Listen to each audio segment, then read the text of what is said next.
Chapter 19. In the 3rd month, when the children of Israel were gone forth out of the land of Egypt, the same day came they into the wilderness of Sinai.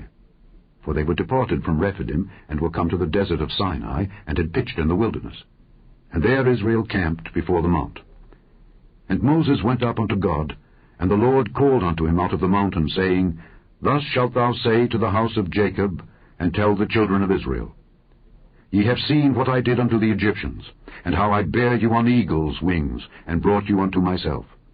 Now therefore, if ye will obey my voice indeed, and keep my covenant, then ye shall be a peculiar treasure unto me above all people, for all the earth is mine.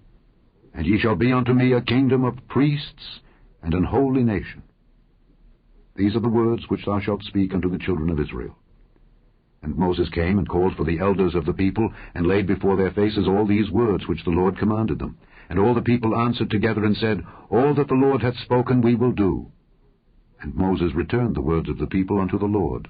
And the Lord said unto Moses, Lo, I come unto thee in a thick cloud, that the people may hear when I speak with thee, and believe thee forever.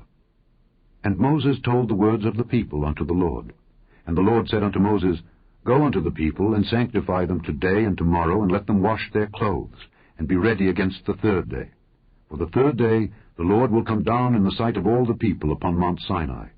And thou shalt set bounds unto the people round about, saying, Take heed to yourselves, that ye go not up into the mount, or touch the border of it. Whosoever toucheth the mount shall be surely put to death. There shall not an hand touch it, but he shall surely be stoned, or shot through.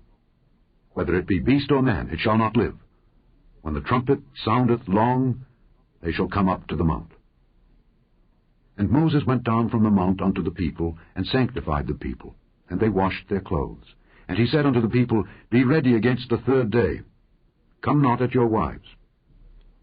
And it came to pass on the 3rd day in the morning, that there were thunders and lightnings, and a thick cloud upon the mount, and the voice of the trumpet exceeding loud, so that all the people that was in the camp trembled.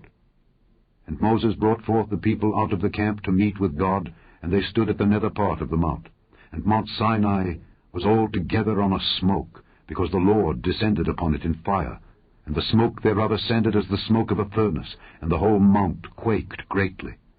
And when the voice of the trumpet sounded long, and waxed louder and louder, Moses spake, and God answered him by a voice. And the Lord came down upon Mount Sinai on the top of the mount, and the Lord called Moses up to the top of the mount, and Moses went up. And the Lord said unto Moses, Go down, charge the people, lest they break through unto the Lord to gaze, and many of them perish. And let the priests also, which come near to the Lord, sanctify themselves, lest the Lord break forth upon them. And Moses said unto the Lord, The people cannot come up to Mount Sinai. For thou chargedst us, saying, Set bounds about the mount, and sanctify it. And the Lord said unto him, Away, get thee down, and thou shalt come up, thou and Aaron with thee. But let not the priests and the people break through to come up unto the Lord, lest he break forth upon them.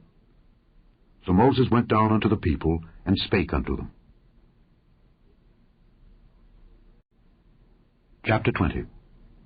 And God spake all these words, saying, I am the Lord thy God, which have brought thee out of the land of Egypt, out of the house of bondage. Thou shalt have no other gods before me. Thou shalt not make unto thee any graven image, or any likeness of anything that is in heaven above, or that is in the earth beneath, or that is in the water under the earth. Thou shalt not bow down thyself to them, nor serve them. For I, the Lord thy God, am a jealous God, visiting the iniquity of the fathers upon the children unto the 3rd and 4th generation of them that hate me, and showing mercy unto thousands of them that love me and keep my commandments. Thou shalt not take the name of the Lord thy God in vain, for the Lord will not hold him guiltless that taketh his name in vain. Remember the Sabbath day, to keep it holy. 6 days shalt thou labor, and do all thy work. But the 7th day is the Sabbath of the Lord thy God. In it thou shalt not do any work, thou, nor thy son, nor thy daughter, thy manservant, nor thy maidservant, nor thy cattle, nor thy stranger that is within thy gates. For in 6 days the Lord made heaven and earth, the sea, and all that in them is, and rested the 7th day. Wherefore the Lord blessed the Sabbath day, and hallowed it. Honor thy father and thy mother, that thy days may be long upon the land which the Lord thy God giveth thee. Thou shalt not kill. Thou shalt not commit adultery. Thou shalt not steal. Thou shalt not bear false witness against thy neighbor. Thou shalt not covet thy neighbor's house. Thou shalt not covet thy neighbor's wife, nor his manservant, nor his maidservant, nor his ox, nor his ass, nor anything that is thy neighbor's. And all the people saw the thunderings and the lightnings and the noise of the trumpet and the mountain smoking. And when the people saw it, they removed and stood afar off. And they said unto Moses, Speak thou with us, and we will hear, but let not God speak with us, lest we die. And Moses said unto the people, Fear not, for God is come to prove you, and that his fear may be before your faces, that ye sin not. And the people stood afar off, and Moses drew near unto the thick darkness where God was. And the Lord said unto Moses, Thus thou shalt say unto the children of Israel, Ye have seen that I have talked with you from heaven. Ye shall not make with me gods of silver, neither shall ye make unto you gods of gold. An altar of earth thou shalt make unto me, and shalt sacrifice thereon thy burnt offerings, and thy peace offerings, thy sheep, and thine oxen. In all places where I record my name, I will come unto thee, and I will bless thee. And if thou wilt make me an altar of stone, thou shalt not build it of hewn stone. For if thou lift up thy tool upon it, thou hast polluted it. Neither shalt thou go up by steps unto mine altar, that thy nakedness be not discovered thereon. Chapter 21. Now these are the judgments which thou shalt set before them. If thou buy an Hebrew servant, 6 years he shall serve, and in the 7th he shall go out free for nothing. If he came in by himself, he shall go out by himself. If he were married, then his wife shall go out with him. If his master have given him a wife, and she have borne him sons or daughters, the wife and her children shall be her master's, and he shall go out by himself. And if the servant shall plainly say, I love my master, my wife, and my children, I will not go out free, then his master shall bring him unto the judges. He shall also bring him to the door, or unto the doorpost, and his master shall bore his ear through with an awl, and he shall serve him forever. And if a man sell his daughter to be a maidservant, she shall not go out as the menservants do. If she please not her master, who hath betrothed her to himself, then shall he let her be redeemed. To sell her unto a strange nation he shall have no power, seeing he hath dealt deceitfully with her. And if he have betrothed her unto his son, he shall deal with her after the manner of daughters. If he take him another wife, her food, her raiment, and her duty of marriage shall he not diminish.